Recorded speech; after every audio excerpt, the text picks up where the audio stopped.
the first problem of problem set 6 wants us to find, gives us f of x equals 3x squared minus 2, and wants us to see if 1, 2 is on that function. So what we just do is we plug in, we basically just do f of 1 and see if that's equal to 2. 2 is equal to 3 of 1 squared minus 2. 3 minus 2 is equal to 1. And 1 is not equal to 2, so it is not, f of 1 is not equal to. Part B gives us two lines, y equals 1 plus 2b, where b is a constant, and y equals x squared plus bx plus b. So, and then it wants us to see where they intersect. So what we do is we just set the y's equal to each other. So you get 1 plus 2b equals x squared plus bx plus b. You subtract 1 minus 2b from each side, and you get x squared plus bx minus b minus 1. I just put this in a form that we could put into the quadratic formula. So x squared plus bx minus, which we are c, b plus 1. And then you get negative b plus or minus square root of b squared minus 4 times 1 times negative b minus 1 all over 2 times 1. And then you just start simplifying. So you get negative b plus or minus square root of b squared plus 4b times 4 over 2. And then you get negative b plus or minus square root of b squared plus 2 times 2b plus 4. And I left it in that form so that we could use the rule of perfect square trinomials, which says that if a squared plus 2ab plus b squared, or if you have that form, you can simplify it to a plus b squared. And in this case, a is just equal to b, and our b is just equal to 2. So what it looks like is b plus 2 squared. Since a is equal to b, b is equal to 2, a plus b squared. And then you keep simplifying. Negative b plus or minus the square root of b plus 2 squared over 2. Simplify some more, and you get negative b plus or minus b plus 2 over 2, which gets you x equals negative b plus 2 and negative b minus 2.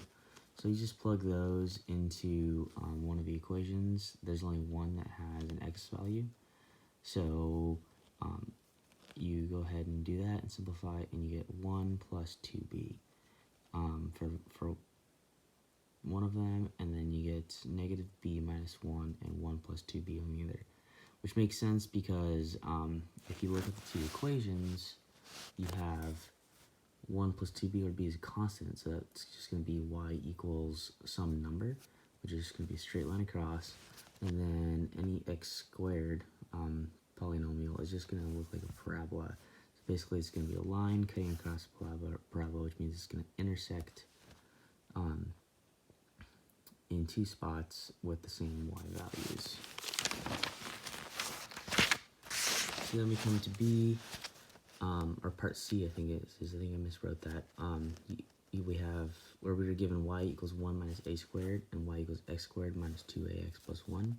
And same thing as part B, it just asks us to find where they intersect. So you set the y values equal to each other.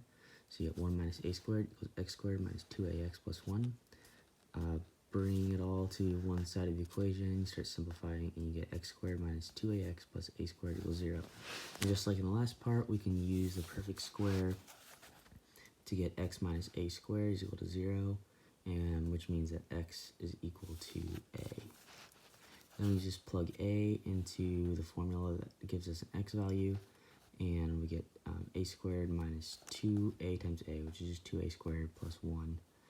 So you get a squared minus 2a squared plus 1, negative a squared plus 1, and that means where they intersect is a comma negative a squared plus 1, or 1 minus a squared. Part D gives us the lines y equals negative 2x squared plus 3x plus 10, and y equals x squared plus x plus 10. same thing, you just set the y's equal to each other, and then you combine like terms after setting them all on the same side, and you end up with 3x squared minus 2x equals 0. You factor out the common term, which is x, so you get x times 3x minus 2, and that leaves you with x equals 0, and 0 equals 3x plus 2, so you just add the 2 to both sides, and then divide by 3 to both sides, and you get x equals 2/3. So then you can just plug these into either one of our functions, since they both give us an x value. I just chose the one I thought would be easier for me, which is going to be this guy. And when you plug 0 in for x there, you get 10, so it intersects at 0, 10. And for this one, you just get 2 over 3 squared plus 2 over 3 plus 10, which leaves you with 4 over 9 plus 2 over 3, which is simplified to, or I just made 6 over 9, plus 10, which I eventually turned into 90 over 9. And then now that we have all the same denominators, we can just add up the numerators, and that equals 100 over 9. So the second spot they intersect is 2/3 and 100 over 9.